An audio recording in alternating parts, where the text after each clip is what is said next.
Welcome to the Scale House podcast. I'm your host, Clay Bowman. We're podcasting today from Knoxville, Tennessee, downtown Knoxville at the TAC Insight corporate headquarters.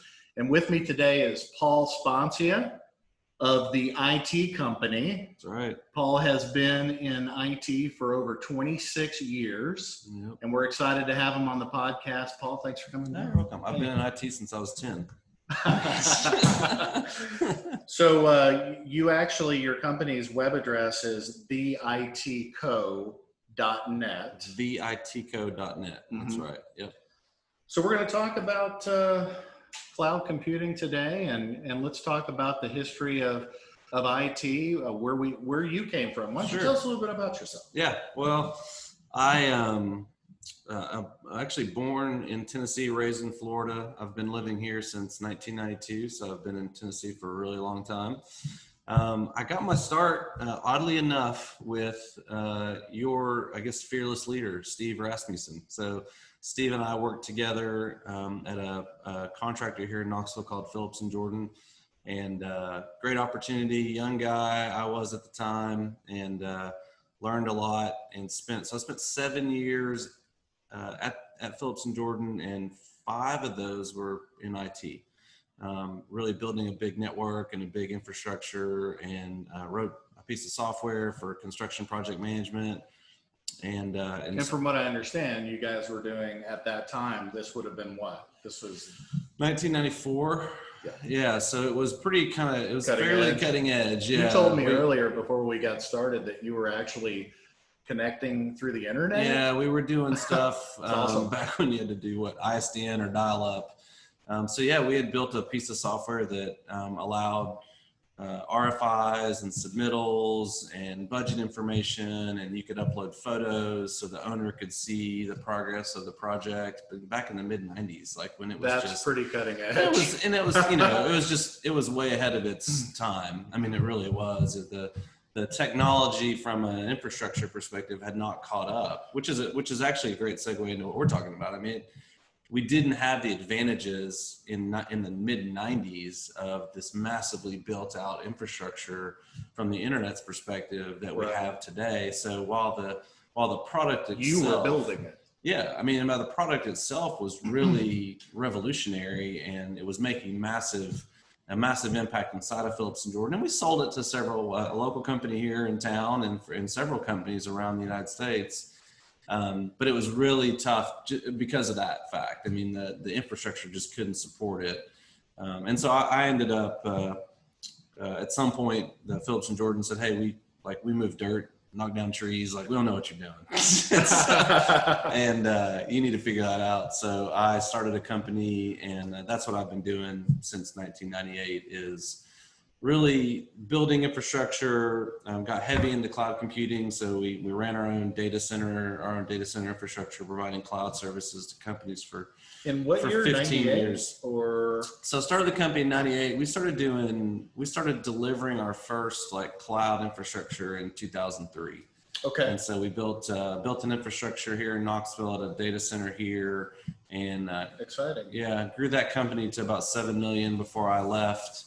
And then now I've been here at the IT company since 2010. Kind of did a similar thing, but again, it's like everything else. Times were changing, and so we had the advent of Amazon and Azure with Microsoft, and so we actually got out of that business from a hosting perspective. But I have this strong legacy of. It's really interesting if I think about it, like SaaS back in the 90s when nobody knew what it was. I think we called it ASP back then, application service provider. And then cloud computing from an infrastructure perspective in the 2000s, and now kind of back to SaaS, and really the core of our business now is we say really our objective is to help businesses leverage technology so that they can go further faster, so they can increase revenue, increase profits, hold down expenses, whatever that is, but really helping them. How do I take this thing that I'm investing in and turn it into something that's creating real value for me as an organization? And there's a lot to that, and with security and all this other stuff, but also, again, the larger companies I speak to, it's all about security. Oh, it's a big deal. They love the tech, yeah, but it's always comes back to security. Yeah, it's a big deal right now. I mean, I think especially, it's funny with construction, that's one of the verticals that we focus on, architecture, engineering, construction. And I think that industry as a whole has historically been very technology, I don't say adverse, but concerned. I remember as a young guy, even on bid days, it was always the concern that information was going to leak, and nobody wanted to make sure that they gave somebody else an edge. It was very interesting. Yeah. So I think that has applied greatly today to security as well, where construction companies are very concerned about how do I secure this, what I would consider because these are not small contracts. No, right. And the margins aren't huge in construction, and so you've got to make sure you have every advantage, every edge that you can have. And I think the really good contractors also understand that technology can be leveraged, and so I think that they're seeking not just to protect it, but how do I leverage it? Like, how do I actually take this thing, whether it's on the construction side, it's using project management tools or what would historically be accounting, enterprise resource planning.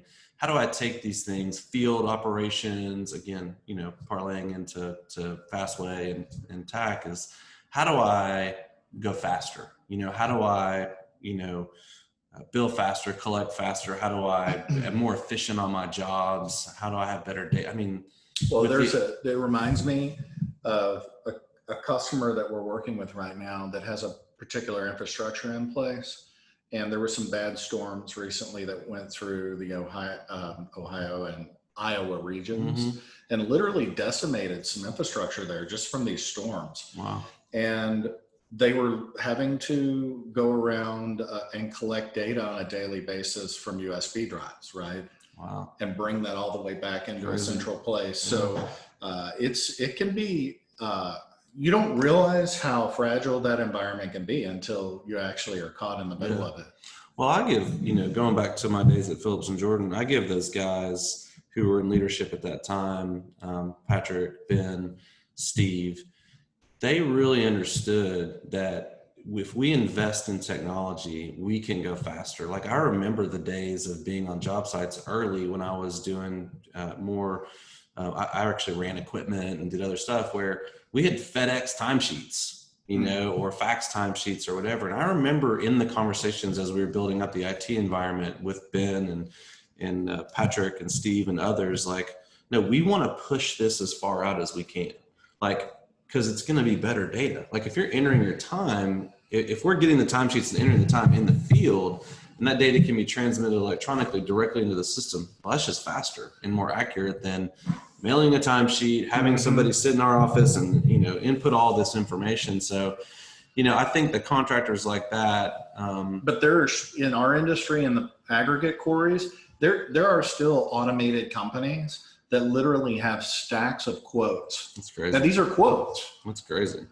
That might turn into orders sitting on the desk with paper clips and clips. And like, the call will come in and go, well, that's now an order. And then they'll enter that into the system. Instead of it being in electronically already. Correct. Wow. And that's in some pretty sophisticated organizations. That's crazy. Because it's all driven off an Excel document most of the time. Yeah. That's wild. Because there's not a lot of integration that's occurring in the industry. Or the lack of integration is due to the archaic technology. Yeah. Right? It's not built for that kind of movement of data in between systems. Do you think that leaders, owners, whatever of these organizations maybe don't even know it's possible? Is that it? Is that part of it? Or is it just I think I had a podcast that I did two podcasts ago where I asked a question about payments in the industry. How far behind are we? And they said 10 years. 10 years. Wow. And they're probably spot on, because it's just the technology is not morphing and changing fast enough, to use your term, to warrant change. Well, I wonder too if just because the typical nature of an aggregate facility is remote, and infrastructure. Now it's so easy with cellular, and you can get even cable and places like that to a lot of these remote places. But even probably 3 years ago, it was hard. It was real hard to do that. So I think it goes back to the fact that things have changed. And also I learned about something I was sharing with you about our podcast that I'm interviewing this guy from that. And he go ahead and give a shout out. What's your podcast? It's called Aligning IT. Aligning IT. Yeah. And so you can find it on Spotify or Apple Podcasts, Google, that's on all the platforms. Nice. Pandora. But he introduced me to the concept of normalcy bias, which I had no idea. I mean, it made sense when I heard it, but basically normalcy bias is the theory that because nothing's ever happened, that you just keep doing whatever you're doing. You don't think about the risks involved or the opportunities that may exist if you did something different. So I think sounds like something you read on a LinkedIn or a Facebook wall. Yeah. Right? Like if you do the same thing over and over and expect different results. Definition of insanity. But we do that. Yeah. We're comfortable. Sure. Yeah. And change is hard for anyone. It is. I don't care who you are. And then if you're a large company, to do the due deal on a massive infrastructure change, but then what's the benefit and what's the cost? Yeah. And that's what you have to do. Right. Well, the return on the investment, again, if I take the Phillips and Jordan example in what you're talking about in your industry, like they understood in the 90s that there was an opportunity here to improve the speed and therefore improve their business.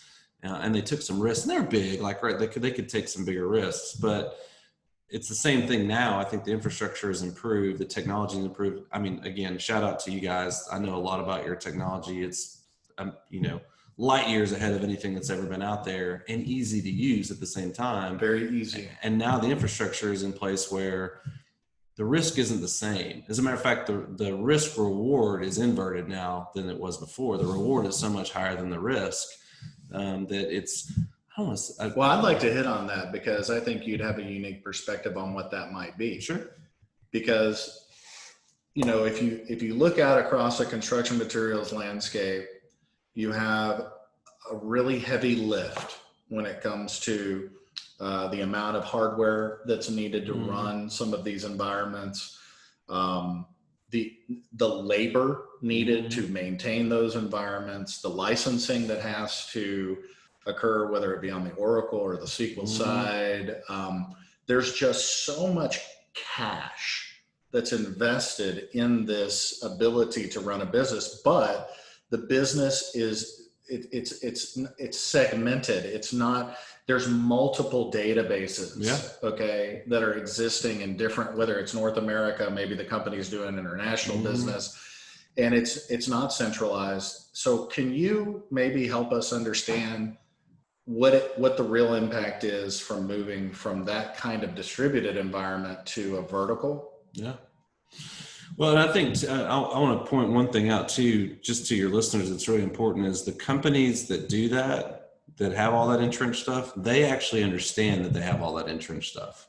I liken it to like software manufacturers who make ERP systems, who make electronic medical record systems. They don't have a large incentive to be innovative, because they have a massive account base that's paying them a lot of money, and they know that you're kind of stuck, right? Historically, which you're not anymore. Historically, you're kind of stuck. So I think understanding that is actually really important, to realize that your current vendor probably has no incentive to make it better for you, and no incentive to disrupt it in a way that would make it that much better for you. But to retool that environment is a massive undertaking. Massive undertaking. Because I know it took 5 years to take Fastway to a pure cloud SaaS approach, but that's to get it to maturity. Right. Exactly. Yeah. It's tough. I mean, I can't imagine as a software developer, that's the risk reward for them, right? Like if I rewrite this thing in this vertical way that's more integrated, how much versus I've got this cash cow sitting here, there's just no motivation. And so True. I think that, if I take our experience of what we've done, I shared this with you guys earlier offline, is that, we ran this big cloud infrastructure, and I would say similar to what you're talking about. I mean, that cloud infrastructure, while it was a cloud infrastructure, also required a tremendous amount of infrastructure on our part, as well as a tremendous amount of infrastructure on our customers' part. And it's while it was actually revolutionary and it was very helpful to those customers, the writing was on the wall that things were changing. Right. And And for us, as we looked at our business and began to shift customers out of our data center and begin to plan to sunset what we had built, we actually pushed our customers towards SaaS applications. So we pushed, if that existed, we said that's the route you should at least strongly consider, unless there's just some financial non-incentive to go that way. You really need to consider that. Are there financial non-incentives? What would they be? There were a couple of situations where the provider was charging so much. It was actually cheaper to run in Azure than what the provider would do. So the customer couldn't get over that, like, I'm going to pay more than I'm paying today. And so there were very, very few, like they were really minor. And they were typically legacy systems. There's no doubt that SaaS is more expensive than annual maintenance. Right. Yes. And but the hard, like we were talking about the owner, right? Yes. Can the owner get a microscopic lens into where the other areas of savings are? Well, you know what? It's really your question is a talk track that we're really trying to crack open to help people understand and it's a good question if you're listening as a business owner, business leader, to ask yourself this is this strategic for your business? You know, I think a good question is it critical? And then is it strategic? Because if it's strategic, you make investments in strategic things. Mm-hmm. You know, you don't make investments in expense categories. In expense categories, you're always trying to figure out how to save money, right? You don't be like, oh, I need to make an investment in my office cleaning service, you know, because you don't do that. You make investments in things that are strategic. So I think, to your point, like understanding that as a leader or a business owner, that this is strategic, and how much more strategic using your industry than that component that what Fastway does, how much more strategic of a thing is there in the business? So understanding that having all that integrated is going to provide you so much more efficiency and effectiveness and allow you to go further, faster, be better. You know, we talked about payments, reduce your payments from 30 days to 20 days to 10 days to 2 days, or, you know, whatever the category is. So that's a big area where there are companies that are working very hard to monetize data. Massive. I mean, that's what monetize it from the perspective of, even if you get it into the cloud, it's still going to be something that they capitalize on. Mm-hmm. Whereas our perspective isn't, we're not taking that approach. And I see across the board that more innovative people are realizing, look, this data has to move around. Mm-hmm. It has to move freely. Yeah. It's data. If a company controls the data point and they need it to go here for whatever purpose, if it makes them better, stronger, faster, fitter, then that data needs to move there. And perhaps there's a transaction model that gets them where that data is just open and can flow. Yeah. But how the one thing I notice is that there's a really strong move to monetize the movement of data in my industry. So I think that the future is the product itself. If it's SaaS, if it's cloud, what you're paying for allows you to move that data. That's why people, it seems, are so scared to move away from this server environment. Control.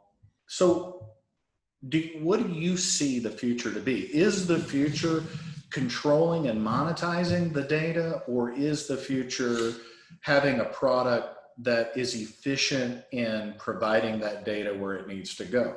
You know, I think there's probably categories for both, I would imagine.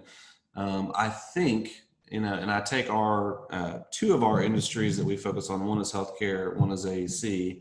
I think those two industries, if you think about health, if we just took healthcare for a moment, that's a really easy one, where you're like, no, we need data to move. Like, you as a patient don't want to keep telling somebody the same thing every time you go somewhere. You want to, can't we just have this information so that, why do I have to keep answering same questions? Why do I have to keep answering the same question every single time that I go to a doctor? You know, Why is that the case? And so if you take healthcare as an example, that is an area where there is a lot of work being done on figuring out how to create the flow of data to move freely so that we as individuals don't have to suffer from what we're having to suffer from when we go places. And hopefully that also increases care and outcomes and et cetera.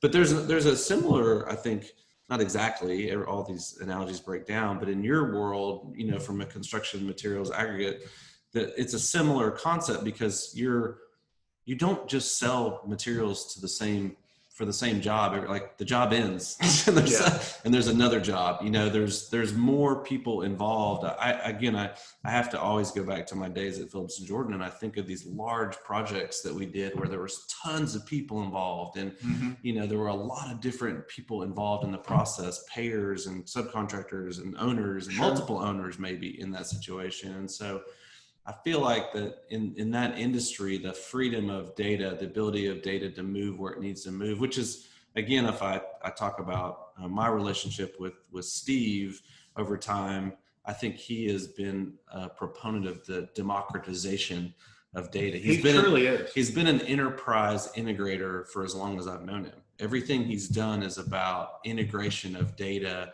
at an enterprise level, so that it's not locked in silos and nobody can get to it. It's like almost like this, you can almost see him get frustrated. Like, why is that over there? Like, why is it not integrated so that we can all access it? Because that's better decision-making, that's better information. And in the world we live in today, information is the currency that we have, you know, more than we've ever had before, whether it's our personal information or our business information.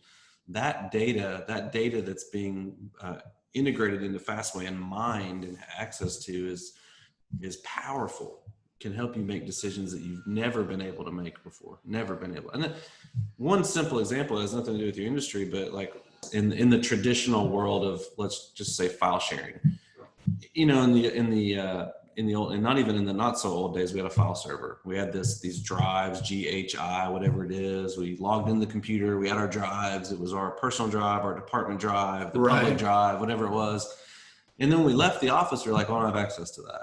How do I get that? VPN. I got a VPN. I got to launch this thing on my computer, connect, log in. Oh, it's slow. I don't have access to it. Very slow. Very, you know, painful. It broke. It didn't work. You know, I was at a hotel. They blocked the VPN. Blah blah blah. Whatever it is.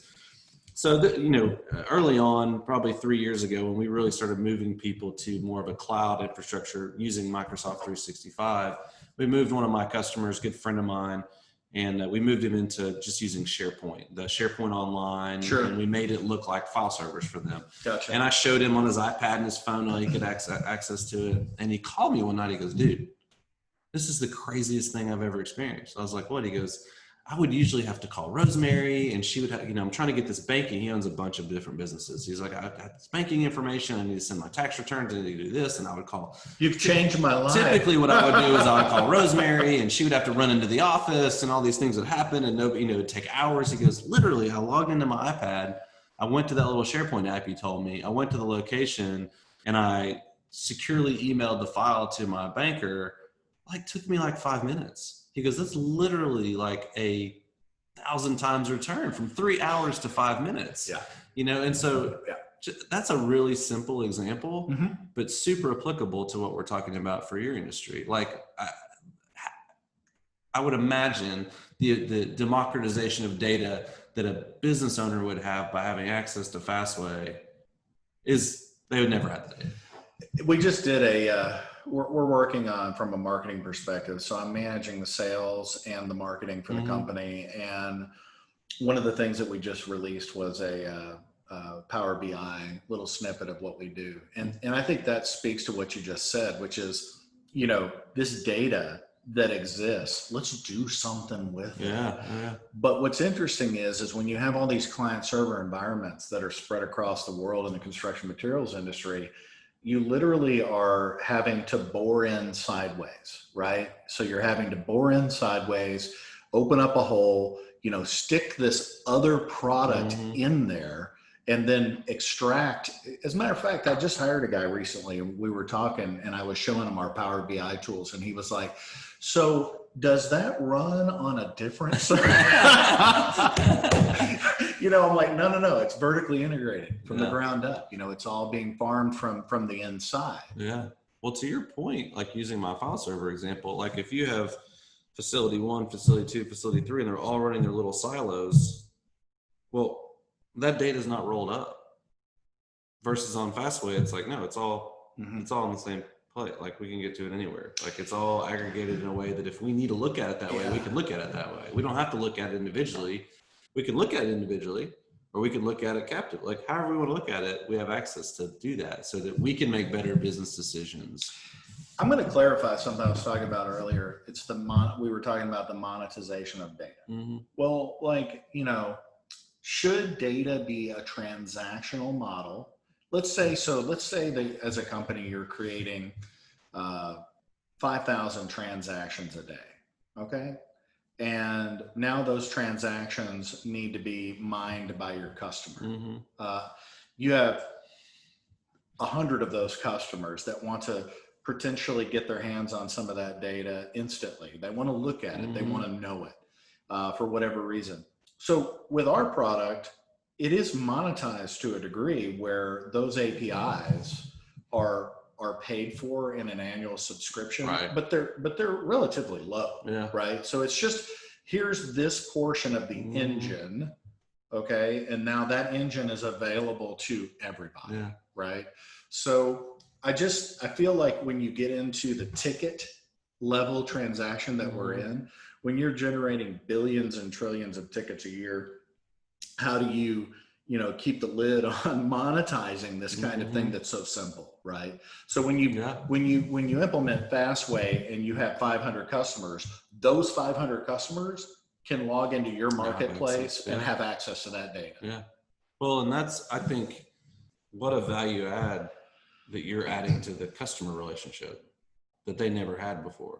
Like you can actually track the information, Mr. Customer. Right. Like, yes, I can deliver it to you, but you have access to it in the way that you want to get access to it. And that's actually pretty unique and pretty rare. I mean, that is akin, if I just keep thinking of analogies, that is akin to your medical record. Right. The problem with your medical record is it's tied up at, your family practice and your whatever, your orthopedic, everybody's got a different record. It's like, but with Fastway, you got one record, like it's all, it's all there. And so that is that democratization of it, I think, in a way that like, what's interesting about what you just said is that we actually have situations where customers are buying Fastway or they're migrating to Fastway, but they're doing business with other people in other regions. So we'll go to those business partners and we'll say, hey, they're coming into the Fastway family. And so, maybe it's a trucking company, right? Maybe it's something like that. They want to be able to integrate to you. So it's just, sure, sounds very good. easy. And now they're operating together. It's not the old days of EDI, and I got to create a thread and I got to do this. Someone's got to write special software to do it, and then it breaks and everything else. And so it is. I mean, I told you I've watched the evolution of TAC and Fastway, for a long time with Steve, and I've told Steve for years, like what you have is something that's extraordinarily unique and powerful for people. Getting people to see it and breaking that mold that we talked about of, which is an IT issue in a lot of ways, of understanding the strategic value of technology. And, to use our term, really you're trying to leverage technology to make your business better, to create better outcomes for your business, and there's different ways to do that. Like, that may be that you need to do an infrastructure upgrade at your office because you have old stuff and it's causing you to run slow. And because you're running slow, you're losing efficiency, right? And that's a way to actually improve your business. All the way up to a SaaS application like Fastway that is extraordinarily strategic to the success of the business, And so I think as business leaders, my encouragement is, as a business leader myself, is it's like manufacturing. The manufacturing plant manager, he doesn't go to the CEO or whoever and say, hey, we need to buy a new machine. He's like, why?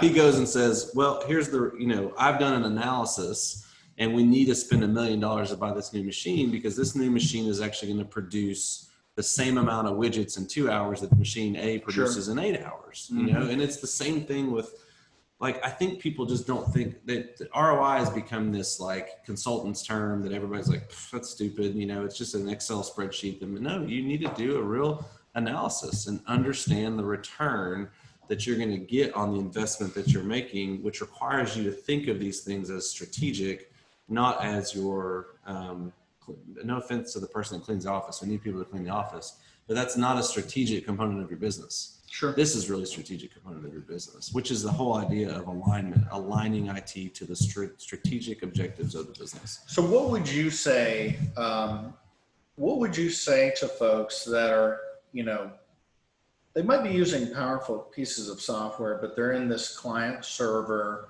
managed network environment.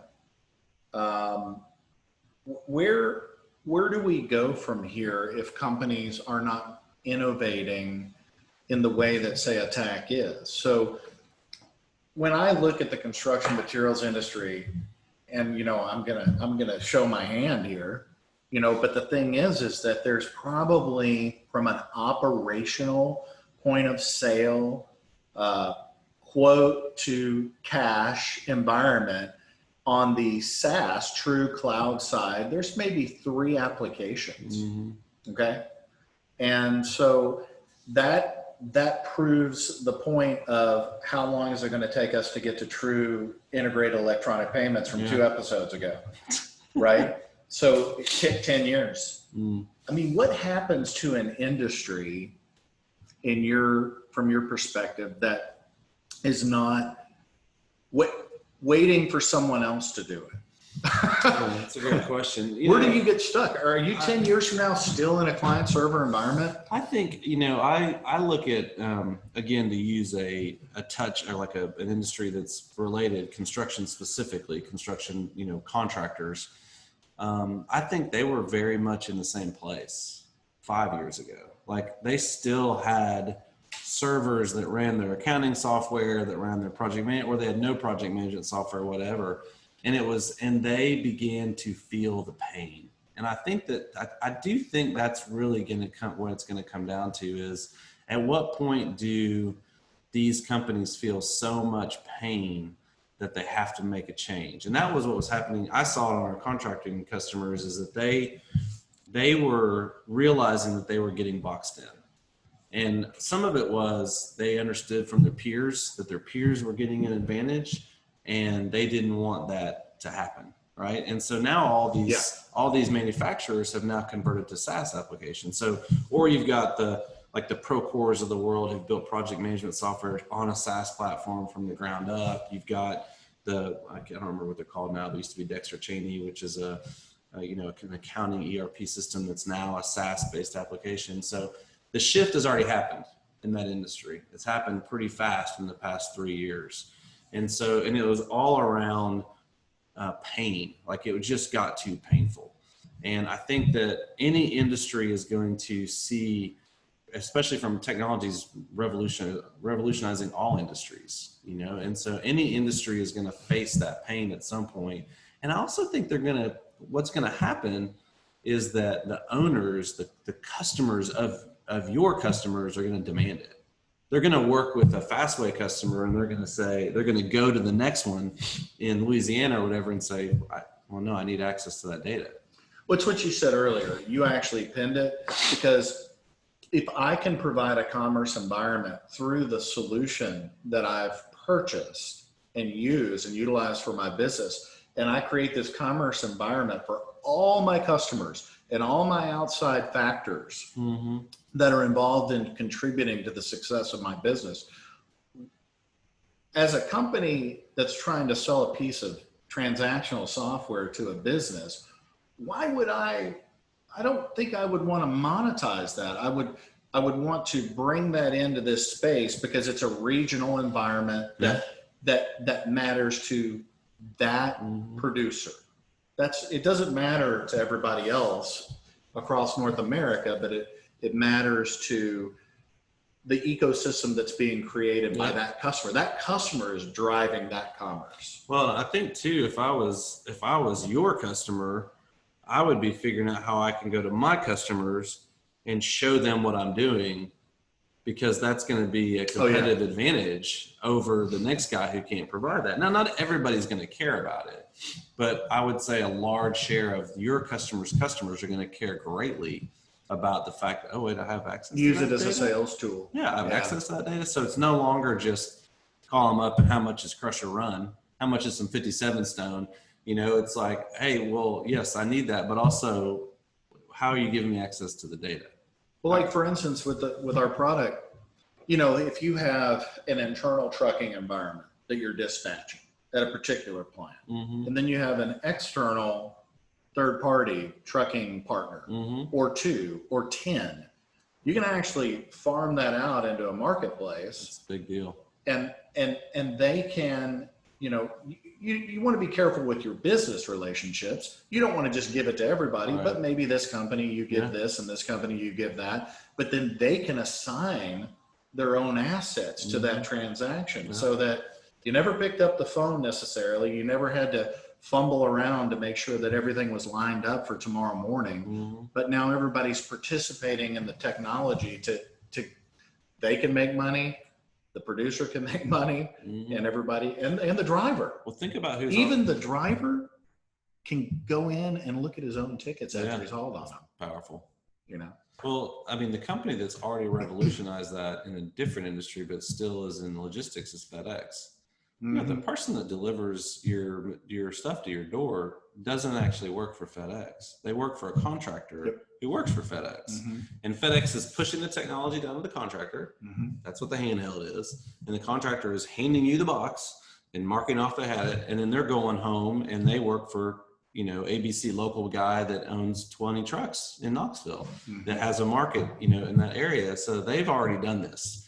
You know, and so it's like everything else. Like when we talk about cloud, you know, I used to ask 10 years ago, do you use online banking? Yes. Well, you're already in the cloud. What are you scared about? It's like, maybe the most important information you have is already in the cloud, you know, so let's have a different conversation, you know, about that. So I think that to that point again, like that is a powerful way to run your business that you could not do before. That lower, it also is a risk factor. Like, oh, I don't have to own 100 trucks anymore.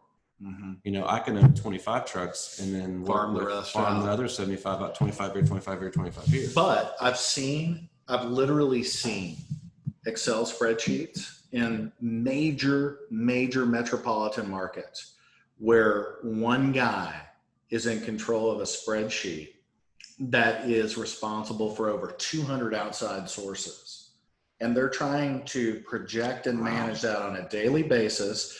And the Excel spreadsheet is being emailed to a salesman, so the salesman can update it and then send it back to the dispatcher. Okay. Wow. And that, I don't know if that's happening still at that particular company, but it was happening just up to recently. Jeez. Or then you have, you know, these other situations where we were talking about boring in sideways, where you're trying to adapt a piece of technology to an existing infrastructure. And then I bring this up because I was involved in a transaction that would have involved a concrete batch plant, for instance, where the company I work for put their information up into the cloud. So using a phone or, you know, a Wi-Fi card, you could get this pertinent ticket data into the cloud, and then transactionally speaking, those batch tickets could then be farmed by this third piece of software that was being plugged in. Well, they didn't buy my solution, and they went with a more pronounced solution. And then the guy that I was trying to sell it to, you know, he said, sorry, Clay, you know, we got to go this direction. The higher ups are telling us we have to do this, but this is what happens. They can't even get those tickets out of that system. Okay. Because the consultants didn't understand that it was a paving operation. Oh man. It's a paving operation. It doesn't have any connectivity. So that you got to have some way of getting it up there where that other product can grab those tickets and do what it needed to do with it. But now they're. Well, I will say something that is relevant to what you're talking about. So we talked about the software companies not having a lot of incentive. And I remind customers a lot of this when we're looking at software solutions, really, especially in the legacy space. Meaning the traditional client server still exists out there, is 90% of the time the person selling you doesn't care about the infrastructure, doesn't care about the IT piece, doesn't care about the integration points. What do they care about you buying that software. Yeah. That's all they care about. And then they go on to find somebody else to do that. And then to your point, it gets handed over to the implementation team and they're like, we can't do that. You get stuck in that sales process though, because you're sitting there going, I see the train a coming, talk to me. And they can't, because the whole transaction gets shut down at a higher level, that they're not able to communicate from here to here, that this isn't going to necessarily work. Yeah. And that's why it's so important, I think, for us to get to a true SaaS cloud technology across the board. But a lot of companies are spending a lot of time and effort and industry effort in basically offering everything they have in a SaaS pricing model, but it still stays in a client server environment. What do you think about that?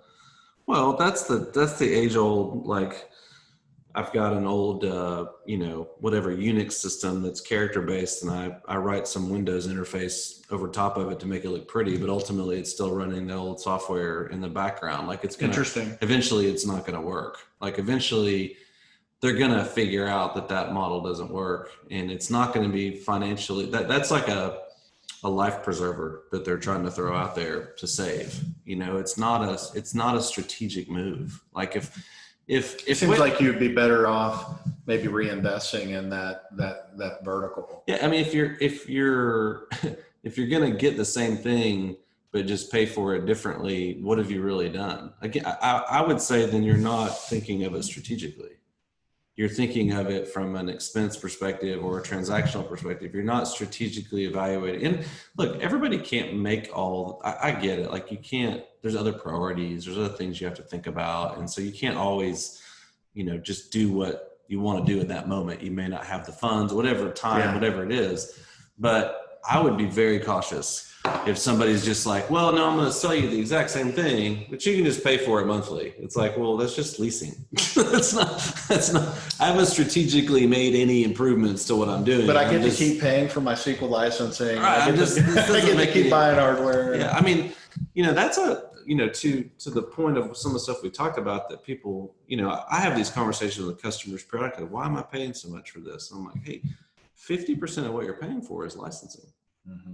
If you have to go buy a SQL license, it's extraordinarily expensive. It is. And so these things are very, very costly. And so I'll have customers like, I'm paying you so much to host, which, it's on Azure now. Like, well, you're actually not paying me, but that's fine.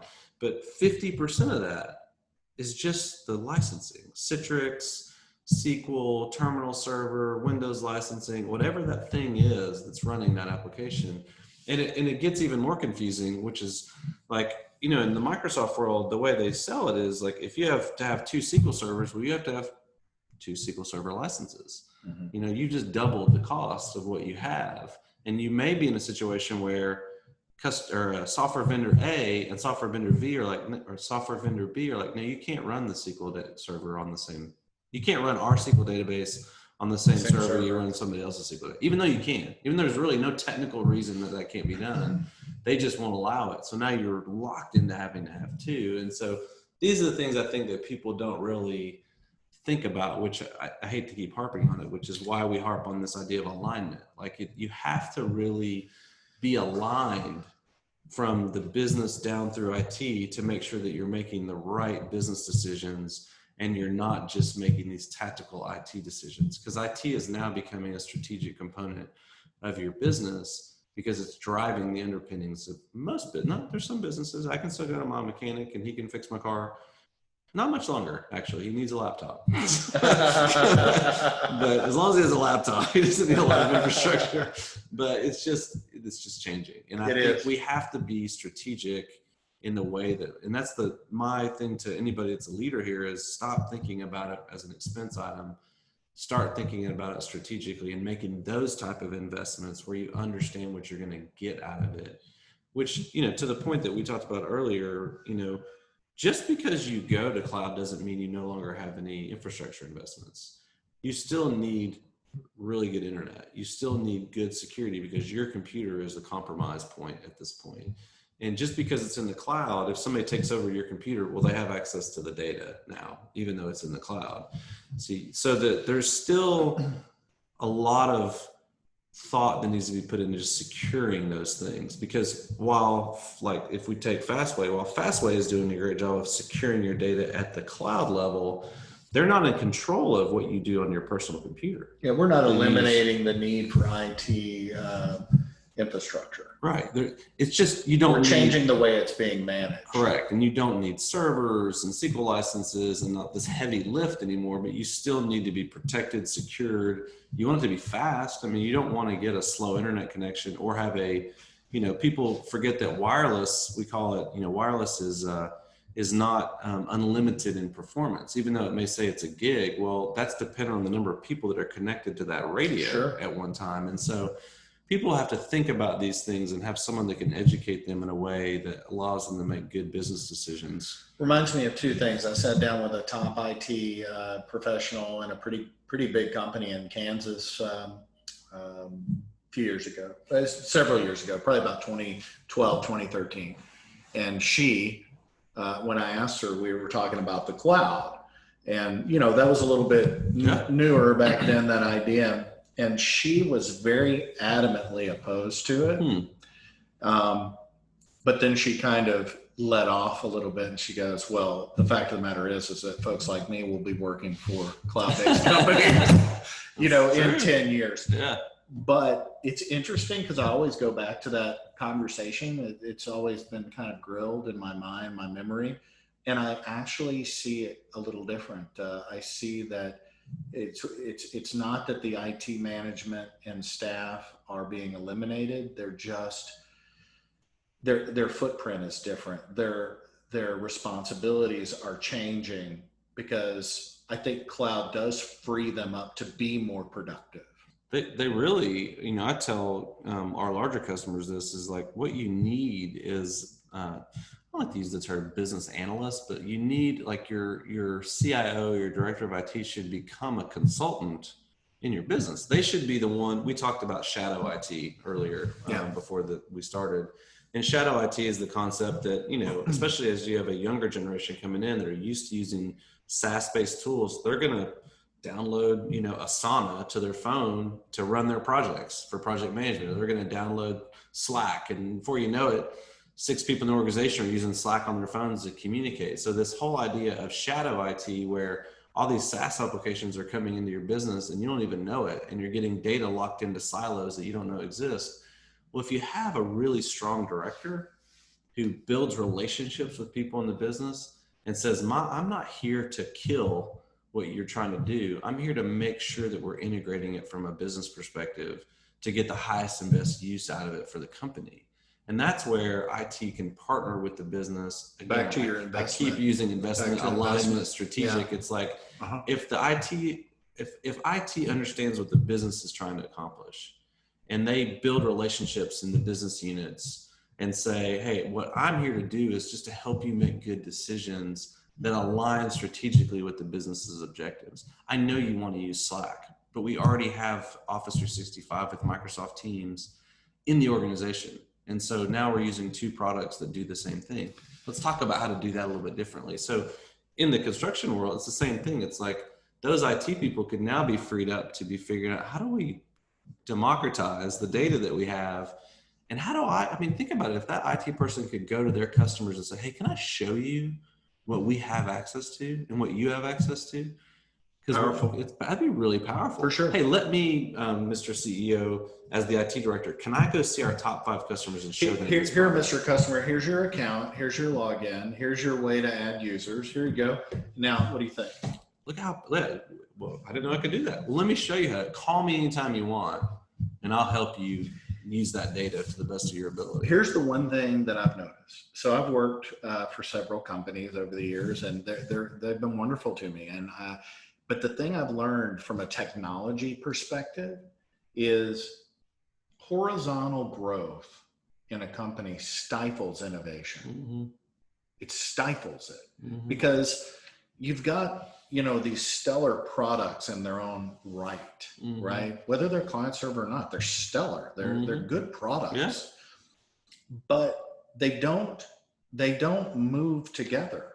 They don't move, in the same direction. They're moving away from each other the longer they stay in their own family. And the more you scale the business, it's going to get more complicated.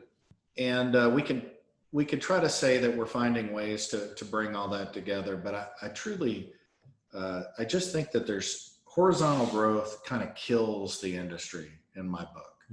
And so that's why I'm so excited to be here after all these years. And you and I talked about this, is to actually see something that's been, innovated from the ground up, from the perspective of every aspect of, point of sale, scale and ticketing, logistics. You look at it differently. Yeah, you do, because you're like, my God, it's just like the guy I was talking about earlier. This operates on another server. No. This is the future. Yeah. So it would be great to see all of us, move to the future together. I mean, I think the industry deserves it. Yeah. I mean, like anything else, anytime you're dealing with new technology, then I tell every new customer this, the technology won't be the problem. It'll be culture. And so I think like a recommendation I would make, and I use the example of our organization 8 years ago. We got rid of all email distribution groups and said all communication will be done via Microsoft Yammer, which now we've moved to Microsoft Teams. That wouldn't have been successful as if I, as a CEO, didn't say, this is what we're going to do. Like I said, this is how we're going to operate as a company. And then everybody was empowered to kind of challenge everybody else to make sure it was being done that way. Right. And so if you buy something and you expect everybody just to buy in because you bought it, that's not going to work. Like you as the leader have to set the tone from a cultural perspective, not with a heavy hand or a hard fist or anything like that, but to say, hey, this is where we're going. And this is going to be good for us in these ways. And this is the reason why. And I know it's hard. I know it's difficult to change. I know you've always used a spreadsheet. I know you don't even know why you're using the spreadsheet, but you've always done it that way. But trust me, 90 days from now, your life is going to be easier. You just got to bear with me, and it will work. It's the people that just succumb to the cultural pressures that, well, I've got, Jim over there, or I've got Sandy over there, and she's critical to the organization, and she's never going to go for this. I've heard that. I've been doing this for 26 years. I worked in a very large construction company made up of people that move dirt and knock trees down.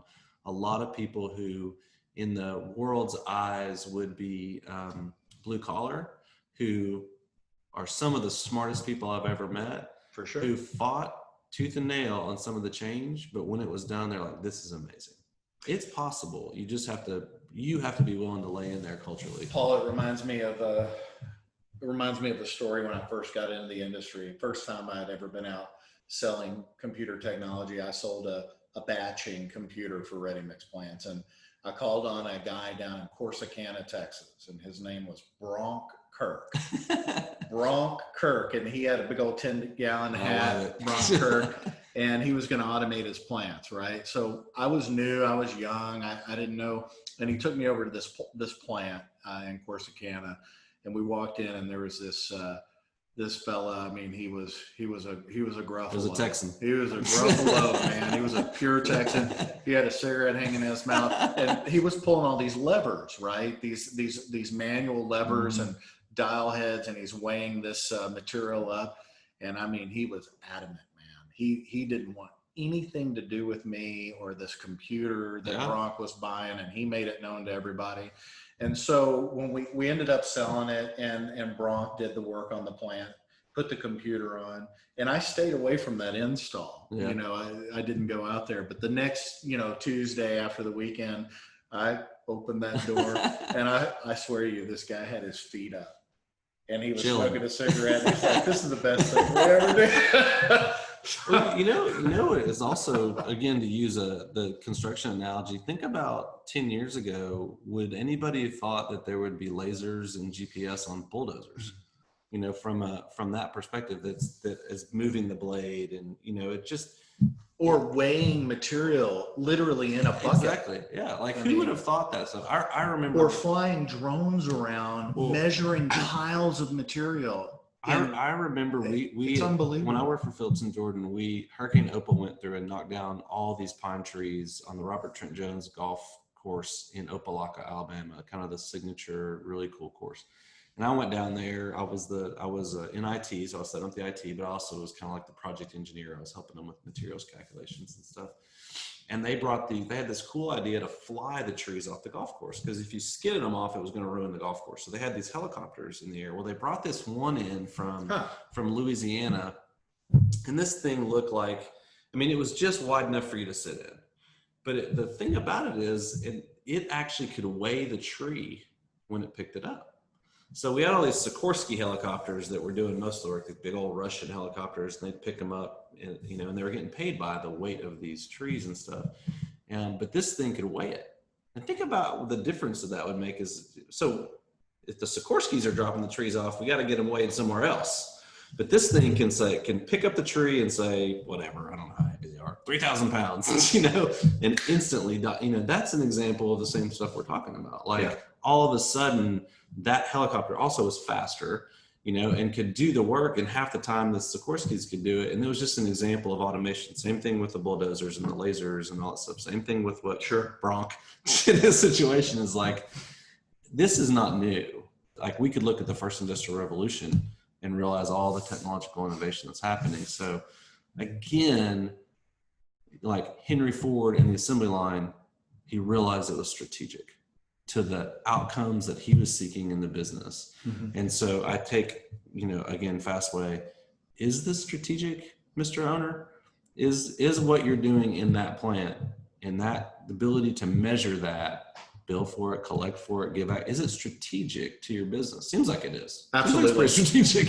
You've actually helped me even present the product today a little bit differently, right? Because it's insightful, the things that you've said, because that's what we want to do here at this podcast is kind of open the door to talking about technology and how it impacts our industry. And you've done an excellent job of that today, Paul. I really appreciate it. I'm really passionate about it. I'm really passionate about people.